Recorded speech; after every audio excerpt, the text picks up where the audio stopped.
Nada más, aprenda. Sí. El elixir no puede faltar. Ok, hermanos, Job, capítulo 5. Hemos estado estudiando Job ya desde hace algunos meses. Hemos llegado aquí al capítulo 5. Vamos a estudiar los primeros 7 versículos. La semana pasada habíamos mencionado, vamos a recapitular para que recuerden más o menos dónde nos quedamos. Sí, disculpen niños, pueden pasar a sus clases. Siempre se me olvida. Gracias, hermana Miriam. Muy bien. La semana pasada habíamos estudiado el inicio del discurso. De hecho, desde hace 15 días empezamos a ver el discurso de Elifaz, uno de los 3 amigos de Job. Recuerden, sus 3 amigos son Elifaz, Bildad y Zofar. Y cada uno de ellos tienen discursos hablándole a Job, diciéndole, ¿sabes qué, Job? Esto que te pasó, la muerte de tus hijos, la muerte de tu ganado, la muerte de tus trabajadores y todo lo que has perdido, todo es tu culpa porque tú has pecado. Entonces, los discursos de sus 3 amigos, de Elifaz, de Zofar y de Bildad, es para tirarle tierra, básicamente, a decirle, para que restaures tu vida tienes que pedirle perdón a Dios. Dios te va a restaurar, pero tú tienes que pedirle perdón a Dios. Entonces, el discurso de los 3 amigos básicamente es lo mismo, con algunos detalles obviamente entre uno y otro, porque el intérprete es distinto y obviamente el orador es distinto. Pero bueno, en este caso, la primera parte que vimos del discurso de Elifaz, si ustedes recuerdan en el capítulo 4, era por cuestiones de experiencia propia. Es decir, Elifaz, si ustedes recuerdan, le habla a Job acerca de un sueño que él tuvo, ¿no? Y que vio un fantasma y no sabía quién era este fantasma. Y Elifaz le da el crédito a Dios de este sueño. O sea, él dice, básicamente, es que este sueño que yo tuvo que haber sido divino. Y en el sueño yo lo interpreto de X o Y manera, aplicándola a la vida de Job. Entonces, eso fue lo que vimos la semana pasada. Y obviamente, Elifaz había hecho un error. Su error, aunque sí es cierto que nosotros tenemos consecuencias de nuestros pecados y cosechamos esas consecuencias, eso se llama ¿cómo lo llamé? Penal. Es una cuestión de castigo o adversidad por cuestiones penales, es decir, por cuestiones de tus pecados. Pero lo que se le olvidó a Elifaz es que Dios también nos trae cosas adversas a nuestra vida por cuestiones probatorias. Entonces Dios estaba probando a Job. No fue por culpa de los pecados de Job que él estaba viviendo esas cosas. Y esas cosas por malas y sus circunstancias negativas y adversas, no fue a causa del pecado de Job. Job había sido inocente. Entonces él no tenía por qué andarle pidiendo perdón a Dios por algo que realmente él no hizo. Pero sus amigos insisten, es tu culpa y por tu culpa y por tus pecados. Pero nuevamente, ellos olvidaron que es una cuestión de probatoria y no por cuestiones penales. Ok, vamos a empezar entonces, hermanos, con una oración para empezar con esta segunda porción del discurso de Elifaz. Vamos a orar. Señor Padre, le damos gracias por su bendita palabra. Le pedimos, Señor, que podamos en esta mañana estudiar esta sección del discurso de Elifaz en contra de Job, Señor, y las medias verdades dentro de su discurso que él da, al igual como lo estudiamos la semana pasada. Señor, le pedimos la iluminación de su Espíritu Santo para poder entenderlo y hacer aplicación a nuestras vidas por medio de nuestro Consolador, el Espíritu Santo. Gracias, Señor, le damos por todo lo que nos ha dado, su salvación preciosa, la cual ciertamente ninguno de nosotros merecemos, Señor. Gracias, Señor, le damos por ese regalo inmerecido. En el nombre de su Hijo Jesucristo, nuestro único y propio Salvador. Amén. Muy bien, en esta segunda porción del discurso de Elifaz, él habla acerca de lo que él ha observado. Entonces, la semana pasada vimos lo que él experimentó en cuestión a su visión. Él tuvo este sueño de este fantasma que se le apareció y le hizo las preguntas del versículo 17. Es más, vamos a leer las preguntas. Versículo 17, porque estas preguntas, recuerden, vimos la semana pasada que se hacen en varias ocasiones a través del libro de Job. Entonces son preguntas recurrentes a lo largo de todo el libro. Entonces dice el versículo 17, ¿será el hombre más justo que Dios? Pues la respuesta es retórica y negativa. No, el hombre no es más justo que Dios. ¿Será el varón más limpio que lo hizo? Y la respuesta otra vez es retórica y negativa, es no es más limpio el hombre que su creador, absolutamente no. Entonces, esta fue en la primera parte del discurso de Elifaz, vimos esto, pero ahora lo estamos viendo por observación. Su discurso cambia de ser por experiencia, lo que él vivió con el fantasma que él vio. Entonces ahora él está hablando por observación. A lo que nos referimos por observación es precisamente eso, observar a la gente.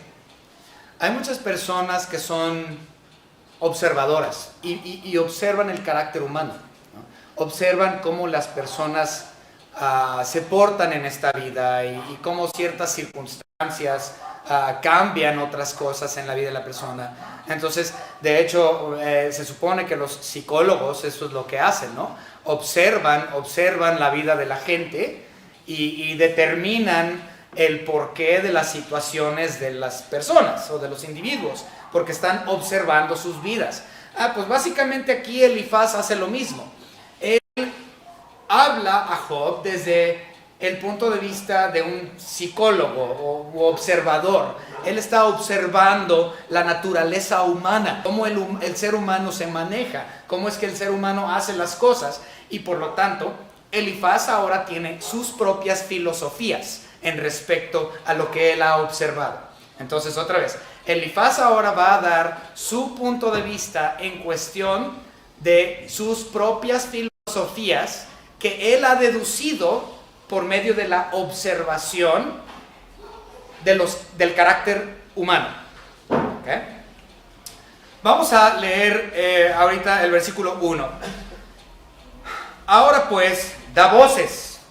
Habrá quien te responda, ¿y a cuál de los santos te volverás?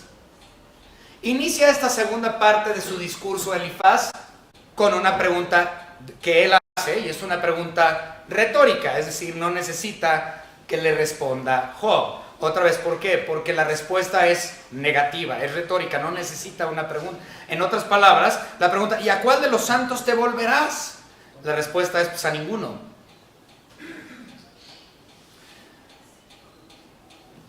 Después de haber prestado su punto principal en el capítulo 4, entonces Elifaz ahora está viendo esto y está diciendo, bueno, mira Job, se te han muerto tus trabajadores, se te han muerto tus hijos, perdiste todos tus medios de transporte, perdiste todo, tienes llagas en el cuerpo, ya hasta tu salud la perdiste, todo. ¿Y a cuál de los santos te vas a encomendar para que ellos aboguen por ti? La respuesta es a ninguno. Porque no puedes encomendarte a ningún santo para que el santo abogue por ti. Entonces, la pregunta retórica de Elifaz en realidad es verdad. Y la respuesta es verdad.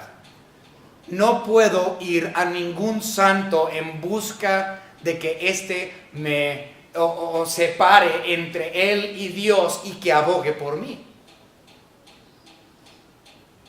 Esto es totalmente antibíblico, pero hoy día tienes a muchas personas que encomiendan sus vidas a los santos, ¿no? Y tienen que San Judas y Santo Toribio y Santo quién sabe qué. Un montón de santos. y encomiendan y les ponen sus veladoras y les rezan y un montón de cosas. Santito, por favor, intercede por mí. Apela a mi causa, a favor mío. Eso es antibíblico, es abominación. El único intercesor, el único protector, el único paracleto es nuestro Señor Jesucristo y su Espíritu Santo. ¿A qué me refiero con paracleto? Así lo menciona en el griego original. La palabra paracleto, literalmente, si lo traduces literal, significa uno que se para al lado de. Uno que se para al lado de, o en defensa de otro. En otras palabras, un abogado. ¿Okay? Eso es lo que hace un abogado. Un abogado se pone a un lado mío y me representa delante del juez. En este caso, el único que es paracleto consolador es nuestro Señor Jesucristo y su Espíritu Santo. Estos son los que se paran delante de Dios Padre juez y abogan por nosotros. Solamente ellos son a quienes debemos de apelar, a nadie más. ¿A qué santo te vas a encomendar para que te responda y te ayude con tu circunstancia? A ninguno. No puedes. Solamente Dios. Vamos a verlo. Dios Hijo y Dios Espíritu Santo. Vamos a verlo. Primero Timoteo. Vamos a ver algunos versículos. Primero Timoteo, capítulo 2, versículo 5. La palabra dice: porque hay un solo mediador, un solo Dios y un solo mediador entre Dios y los hombres, Jesucristo hombre. No hay otro intercesor, no hay otro intermediario. Para aquellos que son mariólogos, es decir, los que creen que María es la intercesora, ciertamente dice la Biblia, no hay otro sino Jesucristo, no hay otro intercesor, no hay otro mediador, únicamente Jesucristo. Solamente Él aboga por. Él es el paracleto, el que se para a un lado de. ¿Okay? La palabra paracleto, como mencioné, también significa no solamente abogado, sino consolador o consejero. De hecho, la palabra consejero como tal, por ejemplo, en los Estados Unidos, a los abogados también se les dice consejeros. ¿Okay? Sé que en otros países también, no solo en Estados Unidos. Entonces al abogado también se le conoce como consejero. Paracleto también se traduce como consolador. Vamos a ver algunos versículos. Juan, el Evangelio de Juan. Es más, todos van a estar ahí en Juan. Vámonos rápidamente a Juan.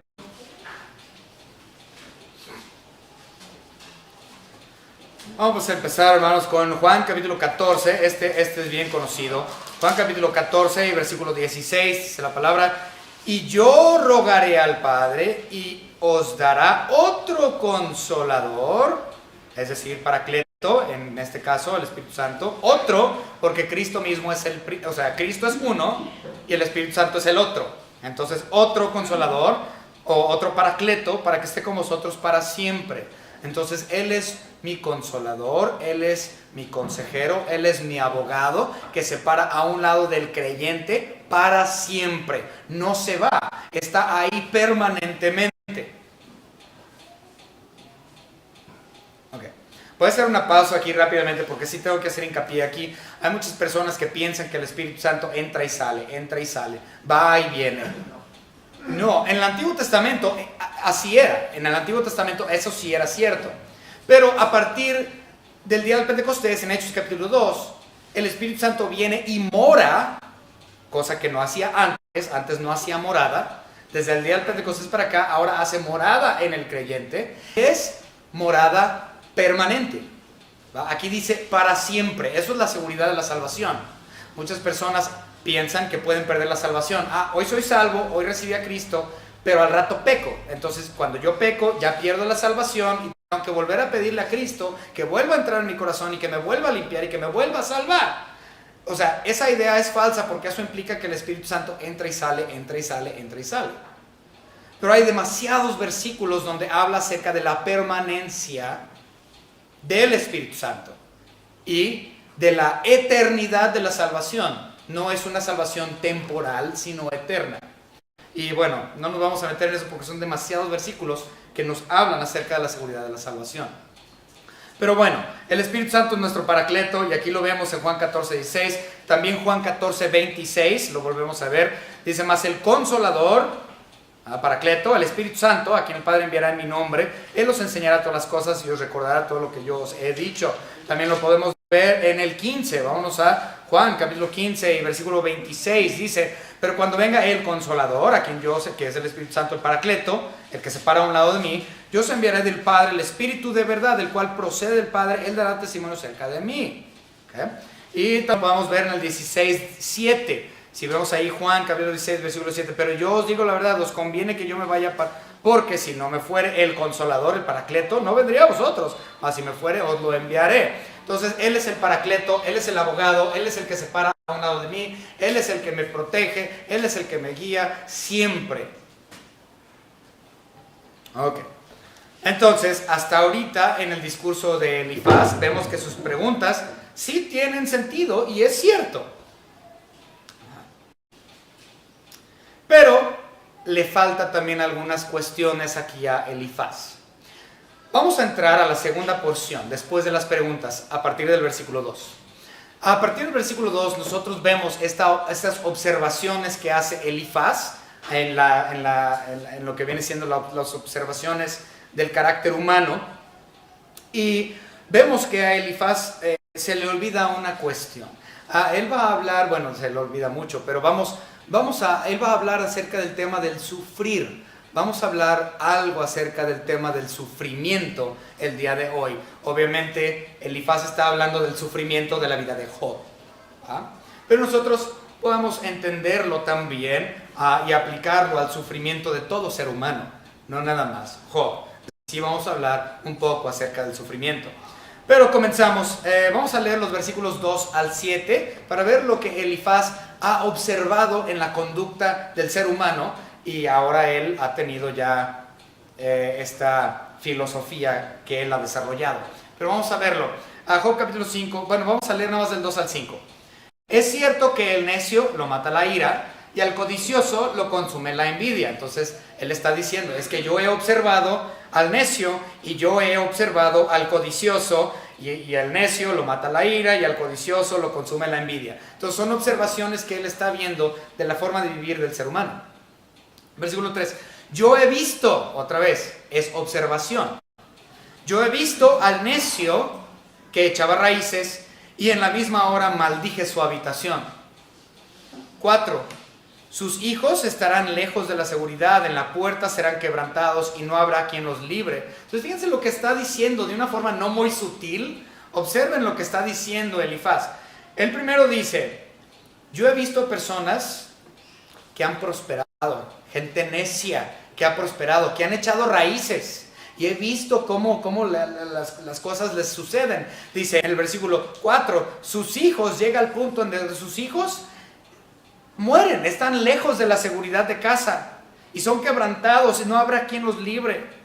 Su mies comerán los hambrientos y la sacarán entre los espías, los sedientos beberán su hacienda, porque la aflicción o el sufrimiento no sale del polvo ni la molestia brota de la tierra. Entonces básicamente es una forma no muy sutil para decirle a Job, es tu culpa, tú eres el necio del cual yo estoy hablando, tú eres el necio el cual yo he observado, pero sin decirle que es él, hipotéticamente.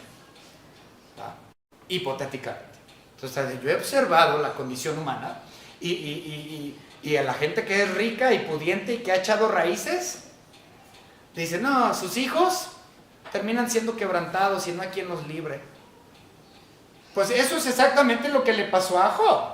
Job echó raíces, Job tenía dinero, Job tenía familia y todo lo perdió. Entonces de una forma no muy sutil es que Elifaz le dice, hipotéticamente hablando, aquellos que tienen dinero y esto y aquello terminan mal. Imagínense cómo se debe haber sentido Job cuando su amigo, uno de sus mejores amigos, básicamente le diciendo, es tu culpa. Sin embargo, aunque sí hay algo de realidad o de verdad en el discurso de Elifaz, es una media verdad. lo podemos observar en Salmo 73. En el Salmo 73 nosotros observamos al músico Asaf, al músico principal. Y Asaf dice algo muy interesante. Asaf básicamente dice o concluye que Dios permite que el inicuo prospere, que el que es no salvo, que el inicuo prospere y que eche raíces. ¿Saben por qué? ¿Por qué Dios permite que el inicuo o el que no es salvo eche raíces y tenga prosperidad? Porque es el único cielo que ellos van a conocer. Es el único cielo que un inconverso va a conocer, lo material, lo de aquí. Y Dios, en su misericordia hacia toda la humanidad, permite que algunos prosperen. Porque este es el único cielo que ellos van a conocer. Nunca van a ser salvos, no han sido llamados, Dios ya lo sabe. Y Dios ha permitido que ellos en esta vida gocen. Entonces el Salmo 73 trata acerca de eso. Es más, vamos a leer un poquito del Salmo 73, no lo vamos a leer todo, pero nada más una porción. Salmos capítulo 73, vamos a ver qué es lo que dice Asaf en respecto a esto. Bien. Pero fíjate, una cosa que dice Asaf, sin embargo, sí, el inicuo Dios lo permite que prospere porque es el único cielo que él va a conocer. Sin embargo, al final van a ver la ira de Dios. O sea, al final va a haber el juicio para ellos. Entonces no importa cómo prosperen ni cómo les vaya en esta vida, al final van a ver el juicio divino. Vamos a verlo. Vamos a empezar a leerlo. Ciertamente es bueno Dios para con Israel, para con los limpios de corazón. En cuanto a mí, casi se deslizaron mis pies, por poco resbalaron mis pasos, porque tuve envidia de los arrogantes viendo la prosperidad de los impíos. Ahí está. Entonces el injusto, el impío, el que no es salvo, también prospera y Dios se lo permite. Porque no tienen congojas por su muerte, pues su vigor está entero. O sea, no les importa la muerte porque están bien. O sea, estoy bien, ¿de qué que muera? No pasan trabajos como los otros mortales, ni son azotados como los demás hombres. O sea, tienen privilegios porque tienen dinero. Por tanto, la soberbia los corona, se cubren de vestidos de violencia. Los ojos se les saltan de gordura, logran con creces los antojos del corazón. Tienen todo lo que quieren porque tienen dinero. Son intocables, pero son injustos. No son salvos. Se mofan y hablan con maldad de hacer violencia, hablan con altanería, ponen su boca contra el cielo y su lengua pasea la tierra. Por eso Dios hará volver a su pueblo aquí y aguas en abundancia serán extraídas para ellos. Y dicen, ¿cómo sabe Dios? Y hay conocimiento en el Altísimo, bueno, etcétera. Ahora, una cosa muy interesante, fíjense, versículo 7 de ahí de Salmo 73. Hasta que entrando en el santuario de Dios comprendí el fin de ellos. Ciertamente los has puesto en deslizadero, en asolamiento, o es decir, en destrucción, los harás caer. ¡Wow! Entonces él está diciendo, sí, ellos tienen y ellos son intocables y Dios les ha permitido eso, pero es lo único que ellos van a conocer. En un tiempo futuro, dice, yo comprendí que el fin de ellos es su destrucción.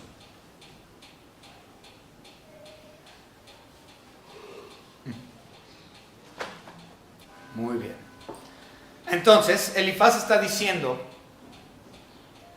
que Job está sufriendo por su propio pecado. Y todo lo que ha acontecido es culpa suya. Y esto lo vemos básicamente en el versículo 6 de nuestra sección que estamos leyendo. El versículo 6 ya lo leímos, pero vamos a leerlo nuevamente. Porque la aflicción, o es decir, el sufrimiento, no sale del polvo, ni la molestia brota de la tierra. En otras palabras, así de simple. Si lo leen, básicamente está diciendo Elifaz, no es por nada que tú estás en esta situación. No ha salido del polvo este problema.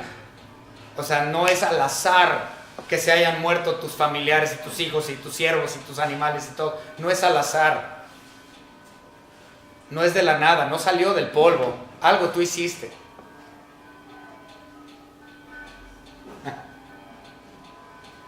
Versículo 7. Este es muy interesante, este versículo. Vamos a estudiarlo rápidamente. Versículo 7. Pero como las chispas se levantan para volar por el aire, así el hombre nace para la aflicción. Dentro de la filosofía de Elifaz, lo que él ha observado del ser humano, su filosofía dice esto: el hombre existe para sufrir. O sea, es lo que está diciendo Elifaz. En mis observaciones que yo he visto con el necio, en mis observaciones que yo he visto con el inicuo, en mis observaciones que yo he visto con los ricos que pierden todo, en mis observaciones del ser humano, todos los problemas no vienen de la nada, surgen por algo que tú hiciste. Y luego dice aquí, porque el hombre es hecho para sufrir. Ahora, vamos a hacer una pausa y vamos a ver ahí la palabra chispas. Dice en el versículo 7 algo muy interesante. El versículo 7 dice, pero como las chispas se levantan para volar por el aire. Esto se me hizo muy interesante y la verdad, hermanos, yo creo que estoy lejos de poder comprender toda la interpretación de eso. La palabra chispas, así se traduce dentro de nuestra versión, la Reina Valera. Sin embargo, en el hebreo original no dice chispas. En el hebreo original dice hijos de Resef. Okay. Vamos a leerlo así. Job 5:7. Pero como los hijos de Resef se levantan para volar por el aire, así el hombre nace para la aflicción. Entonces yo me quedé así, ¿cómo que los hijos de Resef, no? ¿Qué es eso? Pues de hecho aparece en la Biblia en un par de lugares. Es un hebraísmo, ¿sí? Es un hebraísmo. Hay un personaje en la Biblia que se llamaba Resef, que era hijo de Efraín, pero a él no se refiere, ¿okay? De hecho es el único Resef que aparece en la Biblia. Vamos a verlo, Primera de Crónicas, nada más para que lo vean. Primera de Crónicas 7:25. Vamos rápidamente a Primera de Crónicas, capítulo 7 y versículo 25. Nosotros leemos lo siguiente. Es un hijo de Efraín, como les mencioné. Hijo de este fue Bería de Refa y Resef, y Tela su hijo y Taán su hijo. ¿Okay? Hablando de los hijos de Efraín. Entonces ahí se menciona Resef. Es el único Resef en la Biblia que se menciona como tal por nombre en nuestra traducción. Sin embargo, aquí en Job y en otras partes de la Biblia, como en Deuteronomio y ahorita vamos a ver otro, estos hijos de Resef es un hebraísmo, algo cultural que implica la actividad del fuego abierto. No sé por qué, no encuentro quien me lo explique. Pero básicamente cuando había una fogata abierta o una lumbre, cualquier actividad de esa lumbre fuera de lo usual se le llamaba hijos de Resef. ¿Okay? En otras palabras, si tú empezabas una fogata y la fogata prendía las hojas que estaban allá y prende las hojas que están allá a 2-3 metros, esa actividad fuera de lo usual sería considerado hijo de Resef. O cuando tú echas un palo a la leña y como en este caso salen un montón de chispas y hay acción por parte del fuego, se le llamaba hijos de Resef. Nuevamente, ¿por qué? No sé. Nuevamente es un hebraísmo. El consumir, el fuego consume algo. Entonces si el fuego está consumiendo cualquier cosa material, entonces el consumo también sería considerado hijo de Resef. ¿Okay? Entonces nuevamente no sé por qué está así, no lo comprendo, tendríamos que estudiar un poquito más de cultura hebrea y ver por qué se le menciona así, pero no tiene que ver con Resef, el hijo de Efraín, porque obviamente Job fue mucho antes que Efraín. Okay. Vamos a ver un par de versículos donde aparece hijos de Resef en respecto al fuego o la idea del fuego. Primero vamos a Deuteronomio capítulo 32. Entonces, si ustedes encuentran una referencia acerca de los hijos de Resef en cuestión a fuegos, Sería muy interesante y se los agradecería porque así yo puedo aprender más también. Deuteronomio capítulo 32 y versículo 24 dice la palabra de Dios. Consumidos, Resef, porque el fuego consume. Entonces ahí dice, hijos de Resef serán consumidos, serán de hambre y devorados de fiebre ardiente y de peste amarga, diente de fieras enviaré también sobre ellos. Entonces ahí en el original también se menciona eso, hijos de Resef, al igual que en Cantares. Ahora, en Cantares es más obvio el uso de esa palabra, porque aquí se habla de fuego como tal. Entonces vámonos a Cantar de los Cantares, capítulo 8, y veamos el versículo 6. Aquí aparece literalmente el entendimiento de qué es fuego. Cantares 8, 6. Ponme como un sello sobre tu corazón, como una marca sobre tu brazo, porque fuerte es como la muerte el amor, duros como el Seol los celos. Sus brasas, brasas de fuego, fuerte llama. ¿Okay? Entonces ahí aparece también en el original la frase hijos de Resef, pero nuevamente es algo que no comprendo. Tendríamos que preguntarle a algún rabí, posiblemente. Ok, mi suegro conoce a algunos, hay que preguntarle a su amigo. Ok, bien. Nuevamente regresamos aquí a nuestra lectura, Job capítulo 5 y versículo 7. Elifaz asegura que el pecado es natural para el hombre, que ciertamente sí es natural para el hombre, así también como la aflicción. Él dice, así como el fuego tiene chispas, así igual el hombre tiene aflicción, porque somos diseñados para sufrir. Por lo tanto, estamos hechos o destinados para hacerlo. Elifaz dice que somos nacidos para sufrir. Aunque bien es cierto que nuestros pecados nos llevan al sufrimiento, no es siempre así.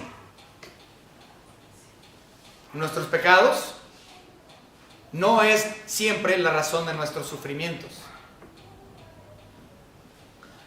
El creyente, el verdadero salvo, de una forma muy básica, podemos incluir más, pero esta mañana nada más voy a hablar de 4. El cristiano sufre por 4 razones básicas. Hay otras razones, pero nada más voy a tocar 4 razones básicas. Número 1, sufrimos a causa de nuestro pecado. Ciertamente, que es lo que Elifaz está diciendo. Vamos a verlo. Vamos a 1 de Pedro, y ahí quédese en 1 de Pedro porque de ahí van a salir todos los otros versículos. 1 de Pedro. Entonces, el cristiano sufre por 4 razones. Número 1, por su pecado. 1 Pedro 4:15. Si sois vituperados por el nombre de Cristo, sois bienaventurados porque el glorioso Espíritu de Dios reposa sobre vos. No, ese es el 14, perdón. 15. Así que ninguno de vosotros padezca como homicida o ladrón o malhechor o por entremeterse en lo ajeno. En otras palabras, el cristiano puede tener adversidad o puede tener problemas por cuestiones, o padecer por cuestiones de su pecado. Aquí menciona algunos: homicidio, ladrón, malhechor, metiche, entrometerse en lo ajeno.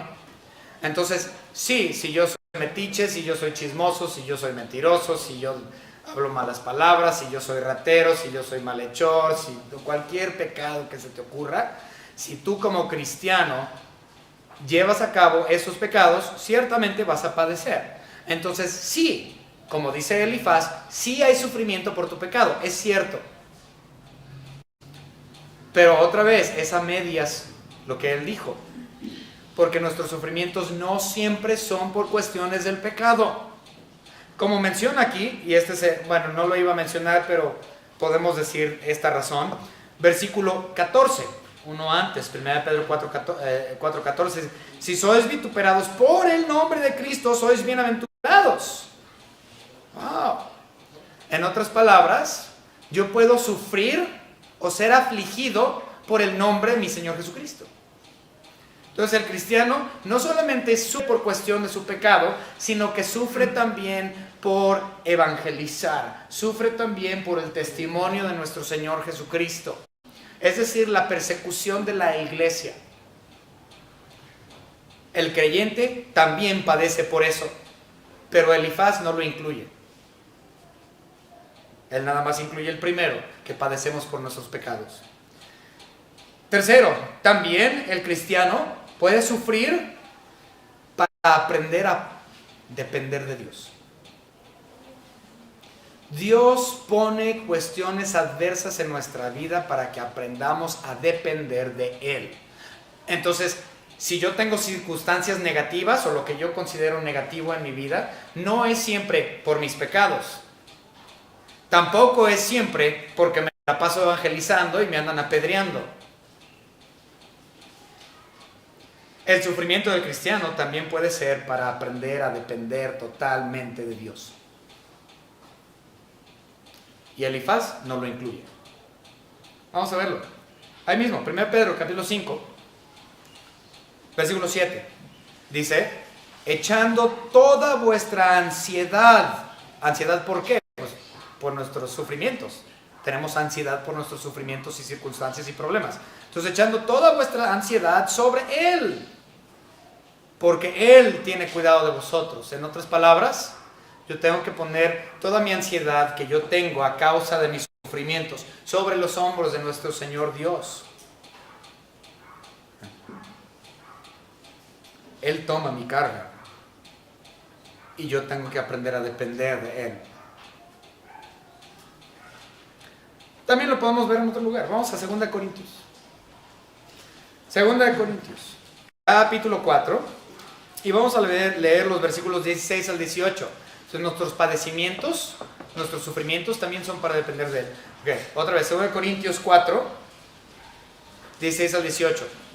Por tanto, no desmayamos antes, aunque nuestro hombre exterior se va desgastando, el interior, no obstante, se renueva de día en día. Porque esta leve tribulación, es decir, aflicción o problema o padecimiento que yo vivo, y usted también, y todo ser humano, porque esta leve tribulación momentánea produce en nosotros un cada vez más excelente y eterno peso de gloria.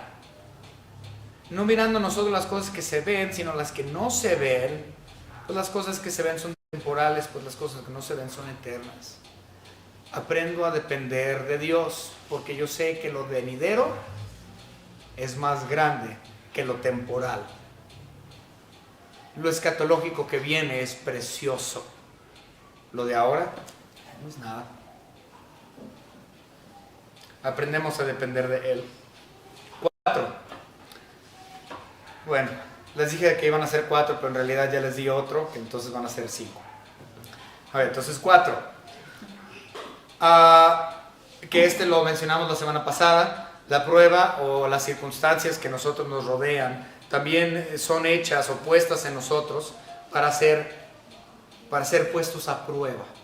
Como Job. En el caso de Job, sus sufrimientos son para ponerlo a prueba.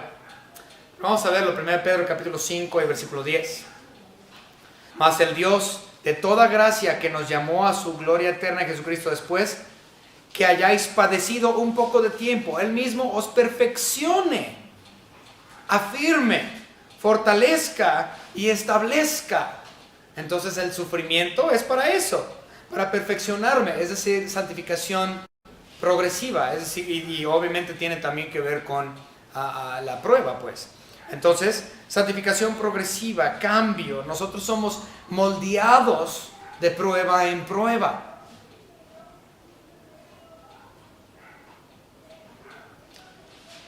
También lo podemos ver en Romanos capítulo 5.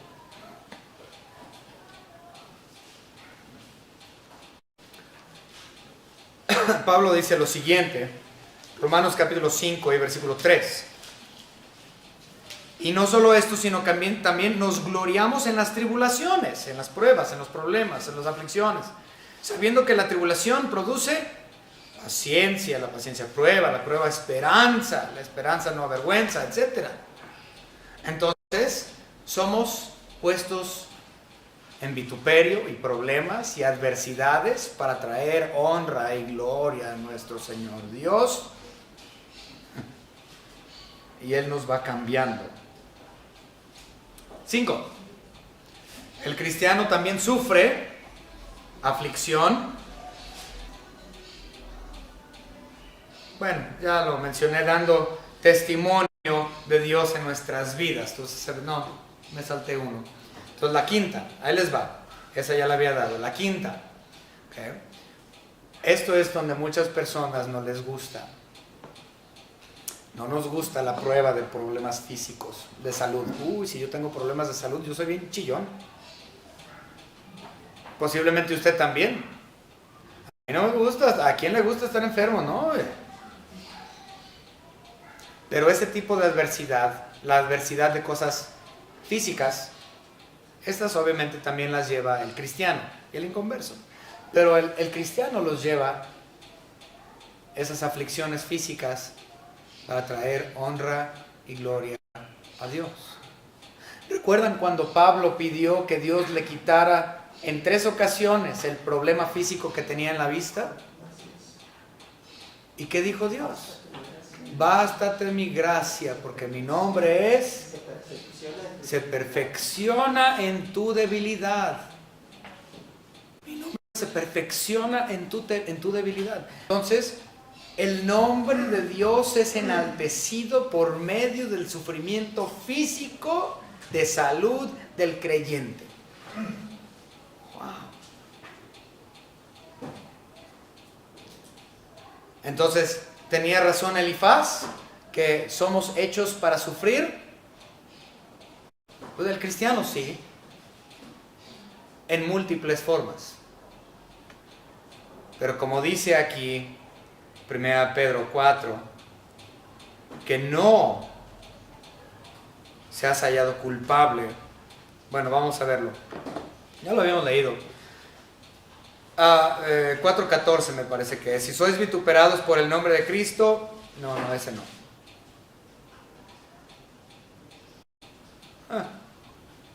Ya lo había leído. 15. Así que ninguno de vosotros padezca como homicida. Entonces, nuestros padecimientos no tienen que ser a causa de nuestros pecados. Si el cristiano tiene sufrimientos, aflicciones, padecimientos, debe ser por las razones correctas. Debemos de ser afligidos y darle gloria a Dios por esas aflicciones, cuando estas aflicciones son dadas por razones correctas. Es decir, no son consecuencias de mi pecado, sino que son sufrimientos para aprender a depender de Él. Y dices, gloria a Dios. Y si yo sufro por predicar el Evangelio, gloria a Dios. Si yo sufro por ser puesto a prueba por Dios, gloria a Dios. Si yo sufro por mis enfermedades físicas, gloria a Dios. Y ciertamente Job eso fue lo que hizo, porque él sabía que él era inocente del primero. Y él mantuvo su postura dándole gloria a Dios por sus aflicciones, sabiendo que él no fue afligido por su propio pecado.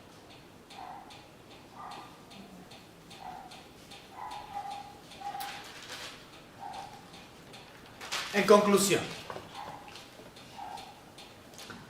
aunque Elifaz estaba parcialmente correcto, esto no le trajo ayuda o consuelo a Job. No, ¿qué consuelo le iba a dar a Job?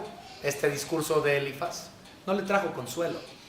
Otra vez, nuestro único consolador es Cristo y el Espíritu Santo, el Paracleto. La realidad es que como cristianos no debemos buscar consuelo de nuestros sufrimientos fuera de la persona de Cristo Jesús y su Espíritu Santo. Al contrario, no debemos enfocarnos en nuestras adversidades, sabiendo y comprendiendo la gloria futura que nos espera. ¿Por qué me voy a enfocar en lo de ahorita? Mis sufrimientos o lo que pueda suceder en esta vida no es nada. Mi enfoque está puesta en la gloria futura. Si te enfocas en tus padecimientos aquí en este mundo, tu enfoque está mal puesto.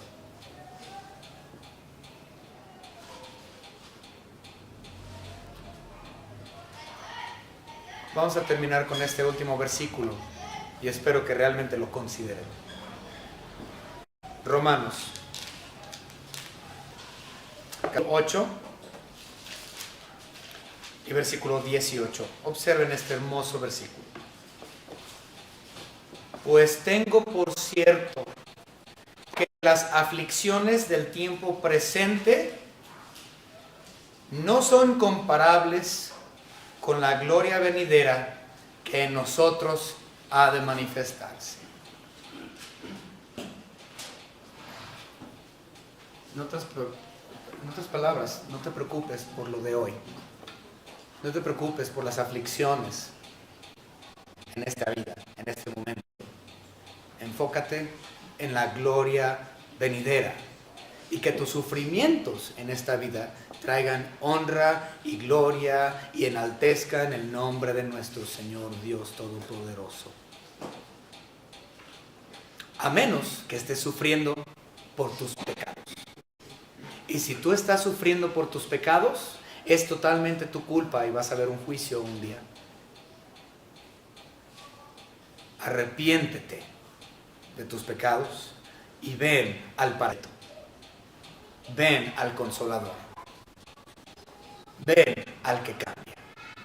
Ven al que salva. Cristiano, no sufras por tus pecados. Si vas a sufrir, sufre por Cristo. Vamos a orar. Señor Padre, gracias le damos por todo lo que nos ha dado. Damos gracias, Señor, porque usted, en su divina providencia y perfección, su voluntad preciosa, ha sido que nosotros suframos en esta vida, como dijo Elifaz. Sí somos diseñados para sufrir en esta vida, pero como cristianos sufrimos de una manera diferente. Sufrimos a causa de su bendito nombre, Señor.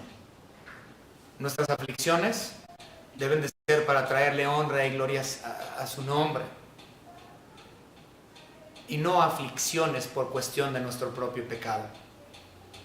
Te pedimos, Señor, que nos hagas entender y discernir esta diferencia entre aflicción penal y aflicción probatoria. En el nombre precioso de nuestro Señor Cristo, nuestro Dios, Rey, Señor y Salvador, le agradecemos por todo y le pedimos esto, Señor. Amén.